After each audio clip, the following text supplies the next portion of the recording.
So this is the mannequin head that I use to help me get my U-part wigs. And this is the dome cap that I use. It is this one. Bought it from Sally's, and the reason I like this one as opposed to some of the other stretch ones is because this doesn't have the extra, you know, at the top there's the extra fabric. This one literally fits my head, and my head's pretty big, and it fits my head perfectly, so that when I make my U part, all I have to do is cut off the band, and then the rest of it I can sew down. So this is how I make my breathable units. I use a weaving net. Now, some may not be able to get these, and you can always just go to like Fabricland or use some of the actual wig making wig caps that come with like the little holes in them. Those ones are not necessarily as durable as the spandex ones, but what you could do is you could either cut a portion of the other one and attach it like I'm gonna do this one. So what I do with this is I take the net and I place it around the dome. And then, mind you, your cap is going to be marked of where you want your U, and also the perimeter of where you're going to keep your wefts in. Then you're going to take the mesh part, right? You're going to make sure that you fold over the part so that it's flat. And then you're going to stitch around the part that you want to have the mesh. When it's finished, when I finish stitching it, I'm going to come back and show you the next step.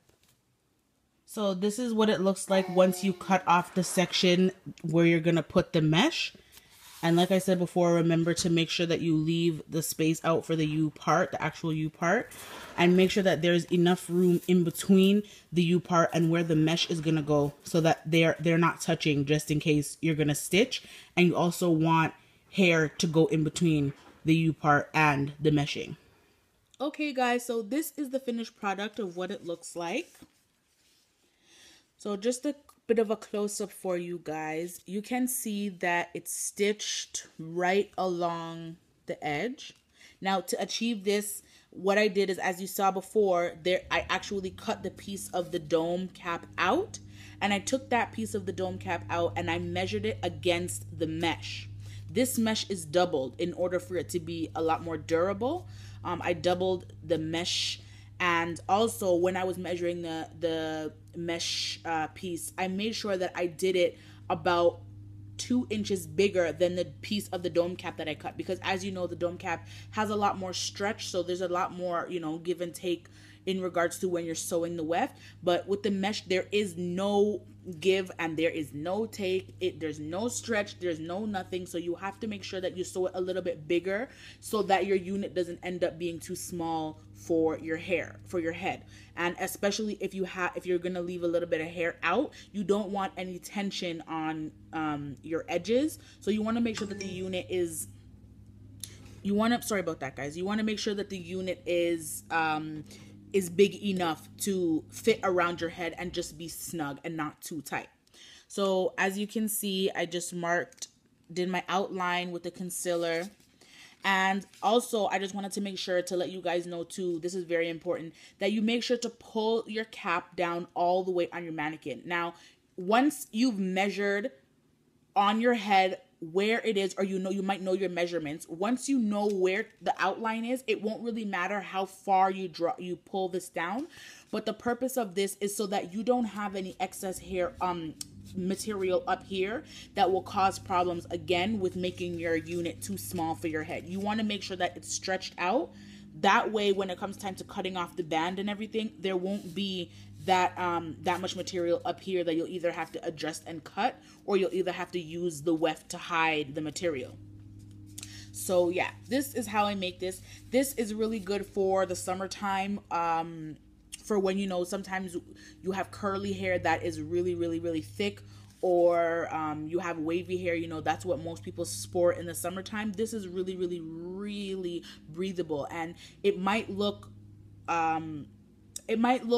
like it might not make a difference, but I can tell you from experience, when you have a breathable unit, it makes it a lot better. It helps with odor, it helps with sweating, and it also just makes, when you're removing your wig cap, it makes your hair, to me, it makes my hair less limp after I take it out, because I'm able to still, if I want to put a little castor oil on my roots, I'm able to still use the nozzle of my bottle and just get it inside, the hole, so that it can get to my scalp, as opposed to the dome cap. You wouldn't be able to attend to your scalp underneath the dome cap, because any product that you would put in, the dome cap would automatically suck it up and pretty much cause odor.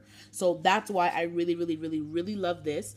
It really helps for people who have lots of hair, because for me, I have thin hair, but I have lots of hair. Like, my hair is past my shoulders, so it helps with the how do I say this? It helps with the odor, so that you're able to, even if you wanted to put like I don't know, I use the Simplicity hair oil, and when I have my weave, I can part it in 4 sections, and I'm able to still, use the droplet and get a couple drops and massage it on my scalp, and it still gets to my scalp, and the mesh doesn't absorb the product as much as the dome cap would. So again, this is my method. I really, really like it, and I would recommend this for if you want your U-part wigs to last a long time, because you could always buy the units, the wig cap units that come with holes in the little holes in them. The ones that have like the little adjustable straps at the bottom. Like, I think there's one here and another one on the other side. But to me, I have a U-part wig that I have with that, and the only thing I don't like about it is when I want to wear it versatile and I want to wear my hair up, I think that it looks a little bit bulgy. And so for me, I would only use that on a wig where I know that it's not my intention to put my hair up. But for something like the U-part wig that I'm planning to make now with the Indian hair that I ordered from Alibaba, I plan on keeping that in for a good month. And I want to be able to wear that in a high ponytail, mid ponytail. I want to be able to wear a side braid. So I'm going to leave a teeny bit of hair out. And this way will allow it to it will be seamless around my edges.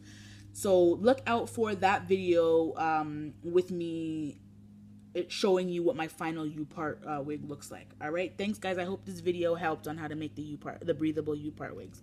Bye-bye.